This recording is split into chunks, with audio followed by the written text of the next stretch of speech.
Hello friends, चलिए आज की क्लास शुरू करते हैं। आज हम 1 सितंबर 2023 का पूरा करंट अफेयर्स देखेंगे।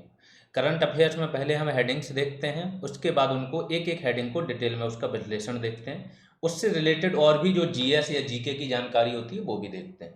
तो चलिए शुरू करते हैं। कल आपकी क्लास नहीं आ पाई थी तो आज आपकी 2 क्लासेज आ जाएंगी, ठीक है। तो कभी कभार ऐसा होता है कि डेली क्लास नहीं आ पाती है, तो नेक्स्ट डे 2 क्लास आ जाया करेंगी, ठीक है। तो चलिए शुरू करते हैं। पहले हेडिंग्स देखते हैं। हेडिंग्स में क्या है? जया वर्मा सिन्हा, इनको रेलवे बोर्ड का अध्यक्ष और सीईओ नियुक्त किया गया है। बहुत इंपॉर्टेंट करंट अफेयर्स है, क्योंकि पहली महिला हैं जिनको रेलवे बोर्ड का सीईओ बनाया गया है। नाम याद रखो, जया वर्मा सिन्हा।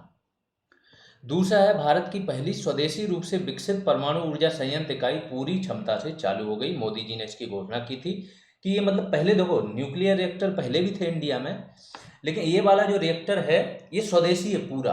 हर एक चीज देश के लोगों ने की है, खुद बनाई है यहाँ पे, इसलिए इंपॉर्टेंट है। गैबोन, अफ्रीकी देश हैं ये सारे। नाइजर में अभी तख्ता पलट हुआ था, तो अफ्रीकी देशों में इसके पहले क्या चलता था? यहाँ पे हर जगह लोकतंत्र था। अब ये बाढ़ सी आ गई है कि लोकतंत्र को हटा के सैन्य तख्ता पलट हो रहा है, तो सेम ये बचा था गैबोन, यहाँ पे भी हो गया, ठीक है। फिर भारतीय ऑन्कोलॉजिस्ट हैं, कैंसर स्पेशलिस्ट हैं। ये ऑन्कोलॉजी क्या होती है? कैंसर के इलाज के लिए होती है। आर रवि कन्नन, इनको 2023 का रेमन मैग्सेसे पुरस्कार मिला। सागर परिक्रमा है, एक चल रहा है मत्स्य, मतलब जो समुद्री उत्पादन होता है, समुद्र से जो लोग आजीविका प्राप्त करते हैं, उसको बढ़ावा देने के लिए, जिसको बोलते हैं ना नीली क्रांति, इसको बढ़ावा देने के लिए एक सागर परिक्रमा चल रहा है। उसका चरण 8वां है, तो ये थोड़ा सा जानेंगे इसके बारे में, कहाँ है क्या है। द्रौपदी मुर्मू जो है, उन्होंने सकारात्मक परिवर्तन वर्ष नामक एक कार्यक्रम लॉन्च किया। राज्य स्तरीय तो ज़्यादा इंपॉर्टेंट है नहीं, तो इसको डिटेल में हम देखेंगे क्या देखना है। ज्यूरिख डायमंड लीग में नीरज चोपड़ा दूसरे स्थान पर रहे हैं। आपको पता होगा कुछ समय पहले विश्व एथलेटिक्स चैंपियनशिप हुई थी, उसमें ये पहले पे गोल्ड जीता था। चूंकि चोटिल, एक खिलाड़ी जब लगातार खेलता है ना तो स्ट्रेचेज आ जाते हैं, उसके खिंचाव आ जाता है, ठीक है, क्रैम्प आ जाते हैं। तो वो हर जगह हर टाइम आप नहीं सोच सकते हो कि अच्छा परफॉर्म करेगा। यहाँ पे भी ये पॉइंट कुछ 15 शायद इतने मीटर से चूके हैं, तो यहाँ पे इन्होंने क्या जीता है? Silver medal. राष्ट्रीय पोषण सप्ताह है आपका 2023, 1 से 7 सितंबर के बीच में चलेगा। हर बार ये चलता है, सितंबर में ही चलता है, एक सप्ताह है। सरकार ने 18 से 22 सितंबर के बीच संसद का विशेष सत्र बुलाया, ये भी इम्पोर्टेंट है। संसद के बारे में जानेंगे, विशेष सत्र कौन से अनुच्छेद से बुलाया जाता है, क्या होता है क्या नहीं है, सारी चीज़ें देखेंगे।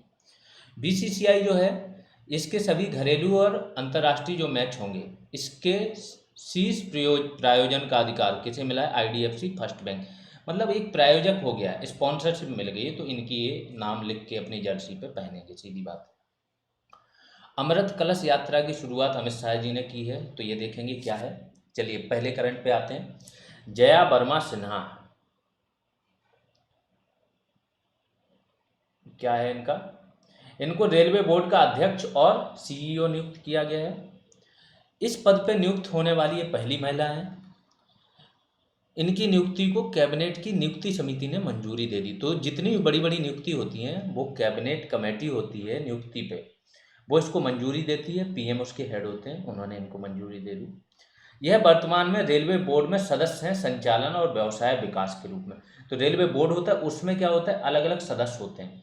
हर एक सदस्य का एक अलग डिपार्टमेंट होता है, और फिर उनका एक अध्यक्ष होता है। तो पहले सदस्य थी, अभी भी सदस्य हैं, अब ये आगे चल के क्या बन जाएंगे? इसकी अध्यक्ष। इसके पहले अध्यक्ष कौन थे? अनिल कुमार लाहौटी, इन्हीं का स्थान लेंगे, क्योंकि 1 सितंबर है, उसके बाद ये कार्यभार संभालेंगे। दैट मीन्स इन्होंने कार्यभार संभाल लिया है। आगे चलते हैं। भारत की पहली स्वदेशी रूप से विकसित परमाणु ऊर्जा संयंत्र इकाई पूरी क्षमता से चालू हो गई है। स्वदेशी रूप से, इंडिजीनियस रूप से विकसित की गई थी, ये इकाई चालू हो गई है। इसके बारे में जानते हैं। पीएम मोदी ने कहा कि गुजरात के पहले सबसे बड़े स्वदेशी 700 मेगावाट विद्युत जो उत्पादन क्षमता वाला है, काकरा पार, तो ये आपको पता होना चाहिए। काकरा पार आपका कहाँ है? परमाणु संयंत्र गुजरात में। नरौरा कहाँ पे है? यूपी में, ठीक है। तो परमाणु ऊर्जा संयंत्र यूनिट 3 ने, इसकी अलग अलग यूनिट होती हैं, ये एक संयंत्र लगा होता है। तो अब ये बहुत बड़ा एरिया घेर के रखा था, तो पहले 250-250 मेगावाट के यहाँ चल रहे थे। ये तीसरी यूनिट बनी है, ये स्वदेशी बनी है, ये कितने की बन गई? आपकी 700 मेगावाट की। पूरी क्षमता से परिचालन इसने शुरू कर दिया है। काकरापार यूनिट 3 मौजूदा संयंत्र का ही विस्तार है, जैसा मैंने बताया, पहले 2 यूनिट थी। अब इसको जितने भी आपके, इसको बोलते हैं सिविल न्यूक्लियर रिएक्टर, नागरिक परमाणु कार्यक्रम, ठीक है। और एक होता है आपका डिफेंस वाला, जिसमें क्या बनते हैं, न्यूक्लियर ईंधन को एनरिचमेंट किया जाता है। जो प्लूटोनियम होता है और यूरेनियम, इसको एनरिचमेंट किया जाता है, उसका कहाँ, न्यूक्लियर जो हथियार होते हैं उसमें यूज होता है। तो वो होते हैं डिफेंस वाले। ए वाले जो होते हैं, इसको कौन मैनेज करता है, NPCIL, nuclear power corporation limited of India, ठीक है, ये करता है। स्वदेशी रूप से डिजाइन किए गए दबाव युक्त भारी पानी रिएक्टर है, pressurized heavy water reactor, PHWR, ये हैं। इनके बारे में कभी न्यूक्लियर पावर जब साइंस एंड टेक कराएंगे ना, तो इनके बारे में डिटेल में बताएंगे कि पहले ड्यूटेरियम का यूज करता था इंडिया, ड्यूटेरियम के बाद इंडिया किसका, प्रेशराइज्ड हैवी वाटर रिएक्टर पे शिफ्ट हुआ है, ठीक है। अभी सोडियम का भी यूज होने लगा है। आगे चलते हैं। गैबोन जो है आपका, मैंने बताया कि अफ्रीकी देश है। अफ्रीका के पश्चिमी तट पे आप देखोगे तो ये है। मध्य अफ्रीका के तो सारे देश आपके तख्ता पलट हो गए हैं, अब पश्चिम तक ये आ गई लहर। तो इसके बाद जनरल मतलब सेना का जो हेड होता है वो जनरल ब्राइस ओलिगुई निगुएमा, ये नाम है इनका। इनको अंतरिम नेता घोषित किया गया। गैबोन में सेना के अधिकारियों ने सत्ता पर कब्जा कर लिया। उन्होंने जनरल ब्राइस ओलिगुई निगुएमा इनको अपना नेता नामित किया है। बड़ा ही खतरनाक नाम है। गैबोन के, देखो ये घटना क्यों घटित हुई, इसके पहले क्या हुआ था कि गैबोन का जो चुनाव प्राधिकरण है, इनके द्वारा अली बोंगो ओंडिम्बा इनको क्या है, फिर से राष्ट्रपति चुने जाने की घोषणा की थी। इसलिए सेना भड़क गई, बोलते नहीं ये सब फ्रॉडबाजी हुई है, कोई चुनाव नहीं होना चाहिए, हम ही हैं मैन, और इन्होंने कब्जा कर लिया। इनको गिरफ्तार कर लिया, इनकी पूरी फैमिली को गिरफ्तार कर लिया और बोला तुम पे मुकदमा चलाएंगे, ठीक है। तो कब्जा कर लिया। ये क्या थे, संक्रमणकालीन नेता के रूप में ये थे पहले। गैबोन अफ्रीका के प्रमुख तेल उत्पादक देशों में से एक है, इसलिए इम्पोर्टेंट है कि अफ्रीका के जो प्रमुख तेल उत्पादक देश हैं, ये तो पूरा पश्चिमी तट है ना अफ्रीका का, वेस्टर्न सहारा से लेके यहाँ तक का न्यू गिनी, तो ये सारा क्या है आपका, यहाँ पे कुछ ना कुछ पाया जाता है। घाना तट है जैसे, तो सोने के भंडार पाए जाते हैं, तो यहाँ पे बहुत सारा मिनरल्स अफ्रीका में बहुत पाए जाते हैं, ठीक। तो गैबोन अफ्रीका के प्रमुख तेल उत्पादकों में से एक है। यह एक फ्रांसीसी उपनिवेश था, तो बहुत इंपॉर्टेंट, पहले फ्रांसीसी उपनिवेश था। आगे गैबोन के बारे में जानते हैं। ये जो नाइजर था वो भी फ्रांसीसी उपनिवेश ही था पहले। यह मध्य अफ्रीका के पश्चिमी तट पर स्थित है, ठीक है, मध्य अफ्रीका के पश्चिमी तट पर स्थित है। इसकी सीमा से कौन कौन लगते हैं, गिनी, कैमरून, कांगो गणराज्य और गिनी की खाड़ी, ठीक है। तो गिनी है एक, वहाँ पे न्यू गिनी भी है, कैमरून है और कांगो गणराज्य।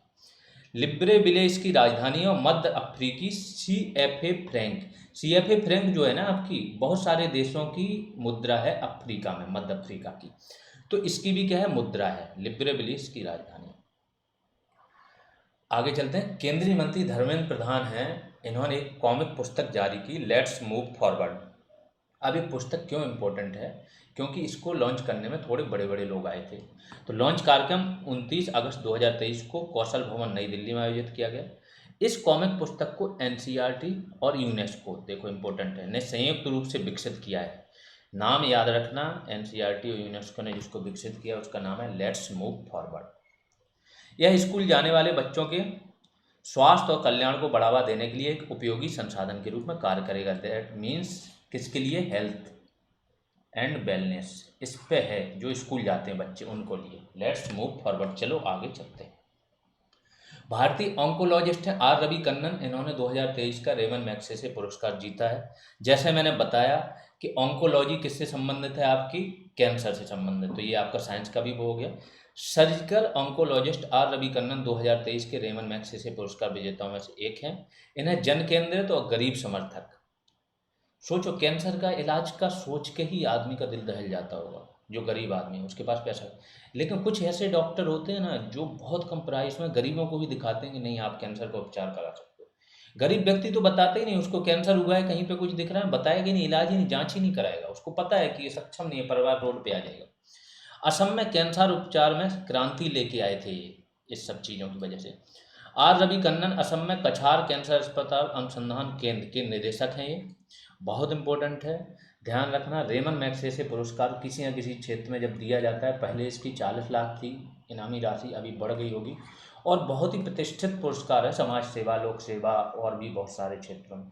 जो आपके अरविंद केजरीवाल है उनको भी मिला हुआ था, है ना। अब रेमन मैग्सेसे पुरस्कार के अन्य विजेता देख लेते हैं। Korbi रक्षंद Bangladesh, Eugenio लिमोस Timor Leste के हैं, और मिरियम कोरोनेल फेरर फिलीपींस के हैं। इन सभी को कौन सा मिला है? 2023 का रेमन मैग्सेसे पुरस्कार मिला है। आपको केवल इंडिया का याद रखना, एक आध बार नाम पढ़ लेना। अब इसके बारे में जान लेते हैं। रेमन मैग्सेसे पुरस्कार क्या है? एशिया का सर्वोच्च सम्मान है, मतलब एशिया का नोबेल मान लो। इसे नोबेल पुरस्कार के समकक्ष माना जाता है। यह पुरस्कार एशिया क्षेत्र में परोपकार, सामाजिक सेवा के लिए व्यक्तियों और संगठनों को प्रतिवर्ष दिया जाता है। इसकी स्थापना 1957 में फिलीपींस के तीसरे राष्ट्रपति रेमन मैग्सेसे की याद में की गई थी। बहुत इंपॉर्टेंट है। आगे चलते हैं। सागर परिक्रमा मैंने बताया है, उसका चरण 8वां 31 अगस्त 2023 को कन्याकुमारी जिले के थेंगापट्टनम फिशिंग हार्बर से शुरू हुआ। कन्याकुमारी जिला सबसे लास्ट में, यहाँ पे मैं गया हूँ।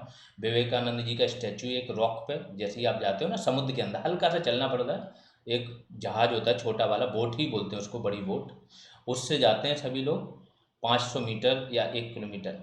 फिर वहाँ पे जाते हो, बहती ग्रेनाइट की एक चट्टान है वहाँ पे, यहीं बगल में थिरुवल्लुवर, अब नाम मुझे करेक्ट नहीं हो सकता, कोई वो हो, तमिल कवि हैं बहुत महान, इनकी एक स्टैचू है बड़ा सा, और यहाँ जाओ, बड़ा ही अनोखा लगता है। ठीक है, तो यहाँ से शुरू हुआ।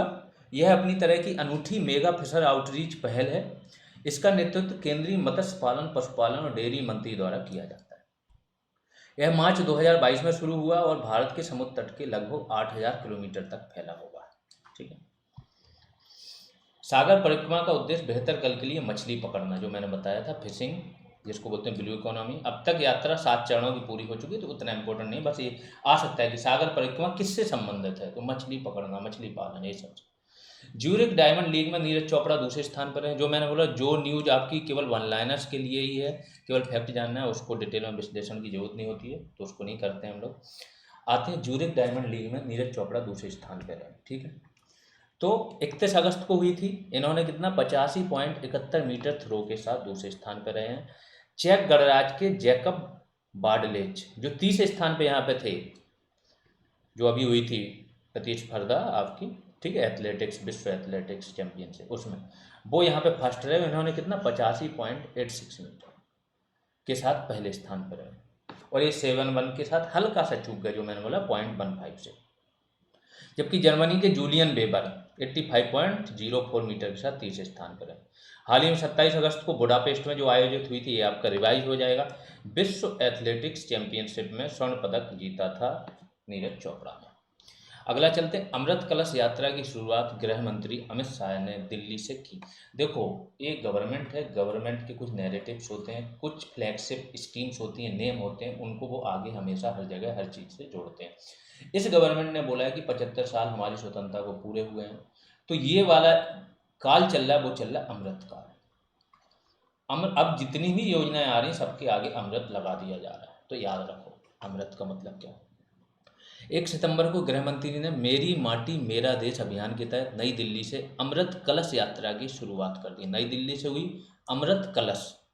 देश के वीर शहीद पुरुषों महिलाओं के सम्मान में 9 अगस्त को इस अभियान की घोषणा की गई। तो किसके लिए? वीर शहीद पुरुष और महिलाएं, जो शहीद पुरुष हों या महिलाएं। देश भर में अमृत कलश यात्रा निकाली जाएगी। अब इसके तहत होगा क्या, वो देखो। देश के सभी क्षेत्रों से 7500 कलश की मिट्टी दिल्ली की अमृत वाटिका में लाई जाएगी। ठीक है, अमृत वाटिका राष्ट्रीय युद्ध स्मारक के पास बनाई जाएगी। अमृत वाटिका कहाँ? जो अभी राष्ट्रीय युद्ध स्मारक बना है आपका, इंडिया गेट के पास में ही बना है, उसी के पास में एक अमृत वाटिका बनाई जाएगी, और यह एक भारत श्रेष्ठ भारत के प्रति प्रतिबद्धता का प्रतीक होगी।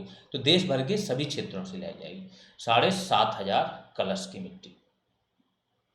सरकार ने तकनीकी वस्तुओं के लिए समर्पित स्टार्टअप दिशा निर्देशों को मंजूरी दे दी। इंपॉर्टेंट नहीं है, बस थोड़ा जानना है कि देश में चल क्या रहा है। तो जो तकनीकी वस्तु होते हैं, इनके लिए जो स्टार्टअप लगाएंगे, ठीक है, उनके लिए कुछ दिशा निर्देश जारी कर दिए, इतनी सब्सिडी मिलेगी, ये मिलेगा, वो मिलेगा, ऐसे मिलेगा, ठीक है, वही सारी चीज़ें हैं, तो ये जानने की जरूरत नहीं है। अनुदान, ग्रांट जिसको बोलते हैं, इसके लिए स्टार्टअप दिशा निर्देशों को मंजूरी दे दी। तकनीकी वस्त्रों के जो स्टार्टअप होंगे उनकी बात हो रही, 18 महीने की अवधि के लिए 50 लाख रुपए तक की अनुदान सहायता प्रदान करेगा। आप लोगों में से कोई व्यक्ति अगर जिसकी थिंकिंग है कि नहीं अब वो उद्योगपति बनेगा, उद्यमी बनेगा, एंटरप्रेन्योर बनेगा, ठीक है, अब उसको सरकारी जॉब नहीं चाहिए, तो इतने रुपए तक की आपको ग्रांट मिल जाएगी, लेकिन आपको इन्वेस्ट भी इसी के आसपास करना पड़ेगा। तो अगर वैसा है तो आप जा सकते हो, वो भी बड़ा अच्छा काम है। आगे चलते हैं। राष्ट्रीय पोषण सप्ताह 2023 1 से 7 सितंबर के बीच में चलेगा। देखो 2018 में मोदी जी ने क्या किया था, झुंझुनू से राजस्थान के राष्ट्रीय पोषण अभियान शुरू किया था, ठीक है, कहाँ है ये, हाँ, कुपोषण मुक्त बनाने के लिए राजस्थान झुंझुनू में पोषण अभियान की शुरुआत की थी, और ये 8 मार्च को शायद महिला दिवस होता है, ये आप देख लेना, ठीक है। तो अब 1 से 7 सितंबर के बीच में पोषण सप्ताह मनाया जा रहा है। इसमें क्या है, मेन वही कि आहार, पर्याप्त आहार हो, वो आहार व्यक्ति जो बच्चे हैं उनको कंज्यूम भी कर पाएँ, ये सारी चीज़ें हैं, ठीक है। 1982 में, इसके इतिहास में जाते हैं, 1982 में महिला एवं बाल विकास मंत्रालय के तहत खाद्य और पोषण बोर्ड ने राष्ट्रीय पोषण सप्ताह शुरू किया था। ये तो इंडिया में हुआ था, यूएसए में कब हुआ, 1975 में अमेरिकन डाइटेटिक एसोसिएशन, एडीए है, ठीक है, एक एफडीए है, एक एडीए, इसने राष्ट्रीय पोषण सप्ताह शुरू किया था, तो 1975 में अमेरिका में, इसके बाद 7 साल बाद इंडिया में शुरू हुआ था। ग्लोबल हंगर इंडेक्स में आपको पता है 2022 में 121 देशों में 107वें स्थान पर है, पहले 101वें स्थान पर था, बढ़ती जा रहा है। तो 8 मार्च 2018 को ये झुंझुनू से शुरू किया गया। 13, अब अगला देख लेते हैं। सरकार ने 18 से 22 सितंबर के बीच संसद का विशेष सत्र बुलाया। लोग बोल रहे हैं एक देश एक चुनाव की बात होगी यहाँ पे, है ना, वन नेशन वन इलेक्शन की बात होगी। कुछ लोग बोल रहे हैं नई संसद भवन के उद्घाटन के लिए बुलाया कि यहीं पे हो जाएगा, बट कुछ तो बड़ा होने जा रहा है, ठीक है। यार इसमें ना आपका प्रश्नकाल होगा ना शून्यकाल होगा, जो आपको पता होना चाहिए कि जो आपका प्रश्नकाल होता है, लिखित प्रश्न पूछते हो आप, मौखिक भी पूछते हो, बट वो प्रश्नकाल होता है, उसमें आपको नोटिस देके। यहाँ पे क्या है, अल्प नोटिस पे जो शून्यकाल होता है भारतीय संसद का नवाचार। तो पहले प्रश्नकाल होता है, पहले 1 आवर 11 बजे से बैठती है, तो 11 से 12 होगा आपका प्रश्नकाल, फिर 12 से 1 अगला होगा शून्यकाल। यह 18 से 22 सितंबर के बीच 5 दिनों का होगा, 5 बैठकें होंगी इसमें। सत्र के एजेंडे पर कोई आधिकारिक बयान नहीं आया, मतलब एजेंडा नहीं बताया गया। अटकलें हैं कि पुराने संसद भवन से नए संसद भवन में शिफ्ट होने की प्रक्रिया शुरू करने के लिए विशेष सत्र बुलाया गया है, ये ऐसी अटकलें लगाई जा रही हैं। मानसून सत्र जो आपका है वो 20 जुलाई से 12 अगस्त के बीच आयोजित किया गया था, दैट मीन्स अभी कोई सत्र है नहीं, अब सीधा शीतकालीन सत्र आएगा। संसद के सत्र जान लो कब से कब होते हैं, 3 सत्र होते हैं संसद के। तो संसद का सत्र किसे बोलते हैं, सदन की पहली बैठक शुरू हो और सदन का सत्रावसान हो, उस सत्र का अंत हो, उस पूरे को बोलते हैं सत्र। एक वर्ष में आमतौर पर 3 सत्र होते हैं, जिन्हें क्या क्या बोलते हैं, बजट सत्र, मानसून सत्र और शीतकालीन सत्र। राष्ट्रपति के पास संसद के किसी भी सदन को बुलाने और स्थगित करने और लोकसभा को भंग करने की शक्ति, ये सारा राष्ट्रपति का वो है। लेकिन एक बार बुला लिया फिर क्या कार्रवाई चलेगी, फिर जो एक होता है एडजन, अनिश्चित काल के लिए स्थगन, ये सारी चीजें ये कौन करता है, स्पीकर। राष्ट्रपति को तो क्या है, सदन को सत्र बुलाने, स्थगित करने का ये हटाओ, ये नहीं होना चाहिए, ठीक है, बुलाने, सत्रावसान करने, यहाँ पे होना चाहिए सत्रावसान करने, ये हक होता है राष्ट्रपति के पास, ठीक है। सदन का सत्र बुलाया सकता है, सत्र का अंत कर सकता है और लोकसभा को भंग कर सकता है, लेकिन सत्र को स्थगित करना ये स्पीकर का काम होता है। संसद का सत्र बुलाने का निर्णय संसदीय मामलों की कैबिनेट कमेटी द्वारा लिया जाता है। संसदीय मामलों की कैबिनेट कमेटी का अध्यक्ष कौन होता है, गृह मंत्री, ध्यान रखो। समिति के निर्णय को राष्ट्रपति द्वारा औपचारिक रूप दिया जाता है। संसद सत्र बुलाने का प्रावधान संविधान के अनुच्छेद किस में है, 85 में, बहुत इंपॉर्टेंट। यहाँ पे आपकी बोला ना जीएस का बहुत सारा पोर्शन कवर हो जाएगा अगर आप करंट ही पढ़ रहे हो तो। जनवरी से अप्रैल के अंत या मई के पहले सप्ताह तक चलने वाला बजट सत्र सबसे लंबा होता है। तो सबसे लंबा सत्र कौन सा होता है, बजट सत्र। संसद के 2 सत्रों के बीच का अंतराल 6 महीने या 180 दिन से अधिक नहीं हो सकता। दैट मीन्स मिनिमम 2 सत्र तो एक साल में होने ही होने हैं, ये आपके संविधान में लिखा है, लेकिन यहाँ पे 3 होते हैं। अब आ जाते हैं आखिरी करंट अफेयर्स पे। ये क्या बोल रहा है कि बीसीसीआई के जितने भी मैच हैं, चाहे घरेलू, ये वाला थोड़ा सा इसलिए वो है कि घरेलू मैचों के लिए भी प्रायोजन का अधिकार किसको मिला है, आईडीएफसी फर्स्ट बैंक को मिला है। शीर्ष प्रायोजक यही हुआ। ठीक है। यह बीसीसीआई द्वारा कौन कौन से घरेलू मैच होते हैं ये ध्यान रखो, ये पूछा जाता है, इसलिए मैंने इसको लिया। इस करंट को लेने में कोई औचित्य नहीं बन रहा था। कभी कभी पूछ लेते हैं कि इसका प्रायोजक कौन है, ये पूछते हैं तो वो तो वन लाइनर में आ जाता है। एक होता है बीसीसीआई के टूर्नामेंट, देख लो घरेलू, ईरानी ट्रॉफी, दिलीप ट्रॉफी और रणजी ट्रॉफी, इनके लिए भी। फिर जूनियर अंडर 19 क्रिकेट वगैरह, ये सारे। बीसीसीआई का मुख्यालय कहाँ है? नहीं, आईडीएफसी के बारे में बात हो रही, बीसीसीआई का भी मुंबई में है। आईडीएफसी फर्स्ट बैंक एक भारतीय निजी क्षेत्र का बैंक है, इसकी स्थापना 2015 में हुई थी। इसका मुख्यालय मुंबई में और वी वैद्यनाथन इसके एमडी और सीईओ। तो आज का करंट खत्म हो गया। ये करंट कब का है आपका? 1 सितंबर। 2 सितंबर का करंट भी आज शाम तक आपका आ जाएगा। तो बस देखते रहिए और अच्छे से पढ़ते रहिए। कुछ आप लोग और एक्स्ट्रा चाहते हैं कमेंट सेक्शन में बताया कीजिएगा कि क्या आपके लिए कराया जाएगा। कभी कभी कमेंट में आपका रिप्लाई नहीं कर पाते हैं क्योंकि टाइम उतना नहीं मिलता है, इतनी सारी चीज़ें चल रही होती हैं ना, तो उसको बस इतना समझा करो, कोई बहुत ज़्यादा अर्जेंट हुआ करे आप लोग मैसेज कर दिया करो, ठीक है। तो चलिए, थैंक यू।